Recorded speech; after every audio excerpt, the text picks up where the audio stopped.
Hello again, everybody. This is Dr. Kendo, and I'm here with my beautiful wife, Mrs. Kendo. I always think that you want to say your name, so I always like pause. I always don't know if I'm going to say it or not, so. So yeah, I just pause in case you do.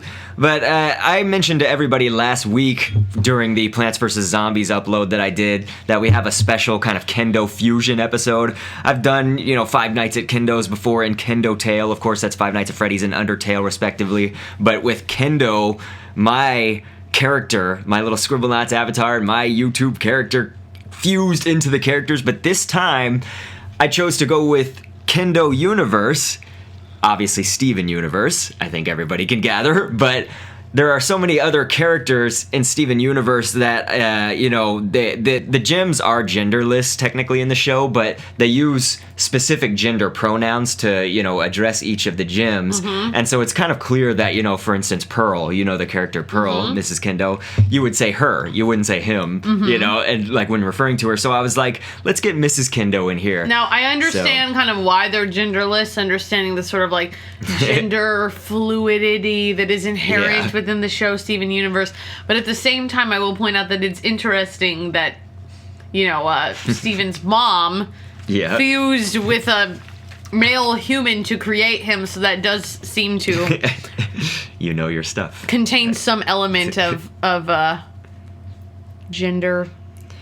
And so, just, I would say for the purposes of Kendo Universe, this episode, however, we mostly will stick to these characters being kind of genders of their perceived pronouns. Mm-hmm. For instance, this is obviously how they're presenting. Steven Universe. Steven is male presenting. Yeah, and so, but Steven we know is male, so that one's not a great example. But, you'll see in the future, for instance, Garnet's going to be in here, but that's going to be you, Mrs. Kendo. So, we went with Garnet you being is generally female presenting. And so, you'll see maybe one or two examples where I do switch it up and I take a female, quote unquote, and make it me instead. I am or something. So into that. And so you'll see that maybe happen. But there's our little Steven Universe, but Kendo. So obviously MECHA is the head that I use for, kind of that Dr. Kendo head. And then I mostly created it like Steven Universe, the body and stuff, so it wasn't like my look. It was like we took the MECHA head to represent a lot of it. But this is going to be Amethyst, the Amethyst version of Mrs. Kendo. And for Mrs. Kendo, I know that the head that we typically use in this game is just typing in woman, but it's a specific woman that has that bow in her hair. Because I was thinking, what sorts of features do I want and what sorts of characteristics, design do I want for Mrs. K to be represented in Scribblenauts? Mm-hmm. Well, that's one, is the bow, right? That's, otherwise, you would just be some woman, Is that actually the hair that I usually have? I thought my hair was slightly different. It has a bow, but... It depends on which design you go off of because there's also the wedding Mrs. Kendo, and that one has different hair of the bride. That hair has like these lines in it, and I just don't know if you can't see that because it's brown, but I thought it was like more curly looking. And that's actually a good point too, as you're mentioning color of hair and stuff like that. Well, I went with the color of hair of the characters typically in this. You may see one example where I keep my own hair, but the eye color I'm going to change and make it our eye color. So Mrs. Kendo, you have brown eyes and I have bluish green eyes or whatever. So Steven Universe, I gave him like a dark blue kind of eye color when we made the Kendo Steven Universe version. And so this was interesting, though, to make Amethyst. You saw that I put this dryad head. So that's this, like, very bearded caveman-looking head almost that you can see right there. And I put that underneath the tank top because her shirt now, Amethyst's, like, gone through, a lot of the gems have actually gone through design changes in the show. And her shirt has these little, what would you call that, rips or whatever? It's, like, cut like that. So it's rigid or whatever. So an earplug is a new stamp actually that I've never used, but we're using earplugs to be the nose. So that's kind of definitely I think worth mentioning for you guys, out there in the Scribble universe to learn. An earthworm is an interesting mouth shape because it's got those little lines in it that look like teeth. And Amethyst, is kind of hardcore and stuff. So I wanted her to have that like smile-ish, but looks kind of like intense. So you could actually use the tail end of that earthworm too. But we're going to start off with the pool girl for this one. I thought this was kind of interesting because creating Pearl, Scribblenauts characters are not typically very thin looking. They're just sort of like they all have big heads. They're all the same body size. Yeah, they're all mostly the same body size. There are, of course, humanoids that are bigger, but usually there's not anything thin. And Pearl is a very, like, thin, tall character. And so to do that in Scribblenauts, you're going to find out how I did it. But starting off with that pool girl, you could see that there are 3 different parts of the torso that I can color. Yeah, I like that hair. That hair's like curly. You like that one? Yeah. So you notice that I did type in the woman though until it got to the woman that I used for you. I like that cinnamon roll sausage hair. That other cinnamon roll sausage hair one didn't have the bow, and I didn't know if that was the hair I understand why we like the bow. I'm just saying that outside of the bow, I really like the cinnamon roll sausage hair. I also don't really wear bows now anymore, but my character, of course, it's like you, Dr. Kendo, with the spiked hair. Yeah, exactly. So I just want it to be something. And actually, this is interesting. It just happened on screen. A hemisphere was used for Pearl's gem right there. Normally, Pearl, her hair, you can almost see the very top of her head because her hair goes straight back. Now you, Mrs. K, you've got a full head of hair right there and everything. It doesn't just go straight back. And so it's actually covering up the gem on your forehead, whereas Pearl in the show, you can see her entire gem on her forehead right there. So I thought that was kind of a fun way to make a design choice, I guess. You know, if this was real life and you were a gem, it would be covered up in your hair, you know? So I just thought, you know, why not? I like that. So Pearl, of course, normally has different eye color, but again, this is Mrs. Kendo Pearl. So again, keep that in mind when we're doing eye colors. They're not going to stick to the show characters. This is Kendo Universe, not Steven Universe.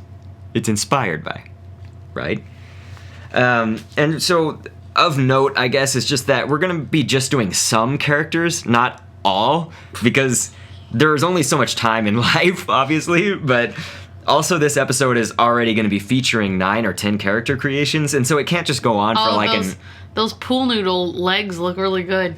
Yeah, it was a tube as the pants, basically, and then the letter I is going to be for the little legs, and an Allosaurus, the tail end of the Allosaurus we can make for her pointy shoes. She's got really big feet and pointy shoes. I actually shrink those down a little bit, so you're going to see them shrink just a bit. But this is interesting. I also used a wedge to be the socks showing over there, and sometimes you wear goofy socks, like cool patterned socks and stuff, and so that's why I made them have a zebra pattern right there. So if you're wondering why those wedges look the way they do, that's for that. And of course the ribbon for the little bow that ties back there. But just to kind of end my thought again, you know, there's going to be plenty of characters in this episode, but like, for instance, you're not going to see like a bismuth Kendo version in this episode.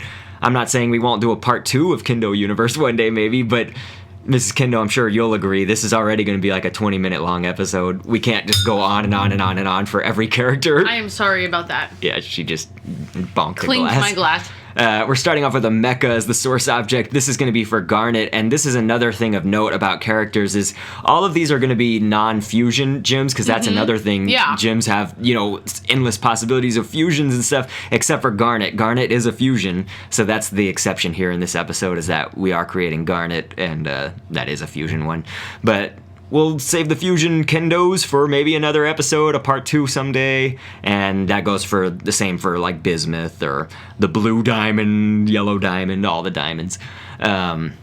So mostly I am following the mecha design that I think I used for my first Garnet, because I have created these characters in Scribblenauts as the actual Steven Universe characters. This is obviously, again, how many times do I need to drill it home, but this is Kendo Universe. It is going to be slightly different, but so I have created them. You know. Yeah. See, when you color in the hair, it doesn't have those lines and it looks more curly. You like that? That looks like me, but of course I didn't realize that it was the same hair, like that the hair had those lines in it. I think I may go through all the human, like women characters in Scribblenauts that, you know, are like yours and have you pick from one in the future, but... No, I don't think there's a problem with keeping that as me. I mean, like we said, like the spiked hair, the bow adds some like specialness, some kind of personality to it. But when you color it in, it looks more like the sausage hair. It has like a curly effect that when you can see those straight up and down lines, it has a straight effect. Nice. Fingernail right there to be used on the siren legs down there, because Garnet has huge thighs. Like me. Yeah, it's awesome. I love big thighs. And this is, again, based off of the new newer, I should say, actually. The cartoon has been out for a while, but newer design of Garnet. Man, I look awesome as Garnet. Yeah, I was going to say Mrs. Kendo This is Garnet my favorite is one. definitely one of my favorites. But wait till the end before you declare a personal favorite at the end. I'm But very yes, into this. You like this. Awesome. Well, I love that visor. Of course, Garnet has that visor over her. She actually has 3 eyes under there, if you didn't know that. But that visor is a Tooth Fairy wing, but specifically the Tooth Fairy wing that's in the 29-page library on like the 23rd page or something like that. And she's got one of her fingers with the purple right there, so I wanted to highlight that just in case you missed that. You can see that there's a little purple line among that pink hand. So this is going to be really cool. We actually haven't created Lion as a character, from Steven Universe. We haven't created that in any of the Scribblenauts episodes, but I thought, hey, how can we also get our dogs? Because Mrs. Kendo and I have TWOEY Kendo and Apple Kendo as our dogs. TWOEY's jumping all over. Yeah, he's trying to jump up here. Come here. Yeah. So this is actually Mrs. K. I'm sure you can tell who that is, right? That's Apple. Apple. And Apple is going to be Lion in this. So it's Apple Lion version. And Lion is just basically a magical pink lion who befriends Steven and actually kind of acts like a house cat sometimes, even though it's a big lion. But Apple's obviously a dog. And what I thought was interesting about Lion in the show is that Lion has a concussive roar. It's like an attack or something, but it can like bring down buildings because its roar is so loud. And I was like, yeah, that's just like Apple's bark. And so normally Lion is all pink, but our dog, of course, is black. And so to kind of fuse these two worlds of Steven Universe and Apple, we got the light pink mane, of course, with all those pom-poms for the mane. But then the back of its tail, you notice it has that little design on the back of the tail. Yeah. That's some more fur that Lion in the show has. Well, I gave Apple a pink lion-y fur tail. And so that's, I guess, my nod to their pink fur on Lion. But otherwise, it's going to look like just a big version of Apple with a mane, which is not too far off. But look at him! You can ride on top of him. But yeah, there's the Dr. Kendo avatar for anybody that is new to my series. That is a character you see every episode. That's me. But this is where we're going to stray away from the gender, or whatever, because normally Peridot is basically female pronouns, but we're starting off with a man as the source object. And so I thought, hey, I want to be one of the other gyms too. And so Dr. Kendo is going to be Peridot in Dr. Kendo. That's funny. Right? Yeah. So MECHA, the head, again, we can just put with Peridot's crazy, I presume that's hair back there. Mrs. K and I don't watch Steven Universe probably closely enough to know. To me, it seems like one of those very giant collars. So it's like an Elizabethan collar. The Elizabethan collar. But those things, like the E collar. Yeah, but when they're on dogs, the cone of shame, they're actually based on those very large collars that people wore in the I don't think it looks like a cone of shame. I think it looks like an actual Elizabethan collar. Well, we're going to have many Steven Universe aficionados in the comment section telling us what that is, but I think it's hair. It's an Elizabethan collar. But that emo is to be the legs, and this is Peridot with the limb enhancers, because if you didn't know Mrs. K, she actually is now they call her small Perry. Are those intestines? Not meant to be intestine, but yeah, that's the intestine stamp. No, that's what I was asking, if that's when it was colored. It's obviously not intended to be some intestines, it's intended to be fingers, because her fingers can actually detract, and they can do things like be a helicopter. She can copter around and stuff. But Dr. Kendo is coming together here. I was gonna say though, the limb enhancers are the design that I'm going with, but they call it small Perry or small Peridot or whatever. When Peridot steps out of this kind of armor attachments on the arms and on the legs, the character becomes much shorter and stuff. So she actually looks kind of tall and big with those limb enhancers, and so that's the design choice that I went with, was the limb enhancers.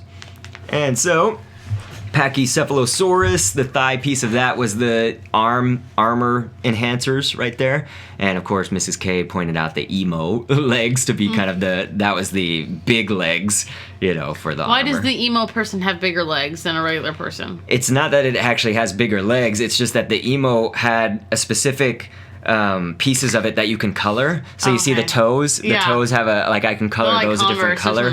And so what I did for that is, normally I would color those red because that's how I do Kendo fusions. But the emo leg wasn't about the size. It was about being able to color those different sections of it. Okay. And I just made them bigger than the dancer legs, which we had on in front of those, to be the limb enhancers again. Mm-hmm. So Mrs. K may like this, but also be freaked out by this. This character is inspired by Jasper from Steven Universe. I don't know if you know that character, Mrs. K, but she has incredibly huge hair, for one. The Mrs. Kendo version plays off of the non-corrupted Jasper from the show, so just everybody obviously can keep that in mind. But Jasper is a beast. This is like what your CG body workout, Mrs. Kendo's been working out. Why would I be freaked out by this? I'm not saying freaked out. I'm just saying this is like an Amazonian woman. So, like, she's huge and tough and a bad A. Like me in real life. I'm just kidding. Yeah, she's kind of the antagonist. She's... Like me in real life? In essence, the bad guy. I'm just kidding. Not the bad guy, but an antagonist. TWOEY, stop making all this noise. And so, Jasper's coming together, starting off with the HAZMAT worker, because that's just kind of one solid body color that we can do, but then I put the oval over that for the shirt right here. Big upper body, chest of Jasper, Mrs. Kendo here. And so, again, since it has big hair, I used a pom-pom, and that's what's in the back, so it's an extension of your, character's regular hair back there, but then the pom-pom is like the big, crazy hair of Jasper. And so, what else do we have in here? The ovals, of course, Jasper also has big legs, beast legs. The cowpea was actually for these little hands. A cowpea is like a little vegetable bean. How do you spell that? COWPEA. It's one word. PEA? Yeah. Oh, a cow pea. Cowpea. Huh, that's one weird. word. It's a like a little bean or whatever. But that was actually for the balled up fists down there for the Jasper Mrs. Kendo. And now we're giving her this like war paint. She's got this like red here coming across her face. Oh yeah. So that's what that was for, that headband. And the shark pup fin. Stamp limit has been reached. For those who don't know, especially if you're new to Scribblenauts Unlimited and the premise of this game, anything that we're putting on these characters to create them is a stamp piece. So you do have actually a limit to how much stamps that you can use on a character to create your characters overall. We're doing, I think, our second to last creation here, which is Lapis, the version of Lapis, which is Mrs. Kendo. I'm really disappointed. I would have loved to see you in that bikini. Nice. Lapis normally doesn't wear a bikini. She has a dress, but I thought that was a good torso to use, and then the veil to be the dress down there. You can hear that. And so the Lapis, Mrs. Kendo, Lapis is actually one of my favorite characters of the show of all, as far as I know, my knowledge of Steven Universe goes, I guess. But we're going back to the pool girl for the arms right there, because they're very thin arms and stuff. Lapis is almost built like Pearl, you could say. She's kind of a thin, semi-tall character. She's about normal height, I guess. But Lapis is really cool. She can control water and stuff like that, but she's all blue, and so Mrs. Kendo, we gave you the blue hair, but notice that I also themed your bow to kind of color along with the character's color palette, I guess, so it's like a dark blue, and the garnet one had a different color and all of that. So her dress does tie in the back. That's what this X is for. There's a tie back there, and then a kangaroo arm is going to be a unique stamp, the little arm piece of that, to be another, like, kind of the ribbony ties back there. So it's all coming together. We need to get the eyes on and everything like that. You could use the Scribblenauts eyes if you want to. That's what actually Mrs. Kendo's avatar and my avatar just have the regular Scribblenauts eyes, but whenever I do these fusion Kendo episodes, I like to give it a little more detail. Dartfish, the top fin, we're using for the little smile. If you paint that all black, it kind of looks like a smile if you turn it that way. You could do it the other way for a frown. Lapis normally has blue eyes, but of course Mrs. K has brown. So we put the brown eyes in there with the dots.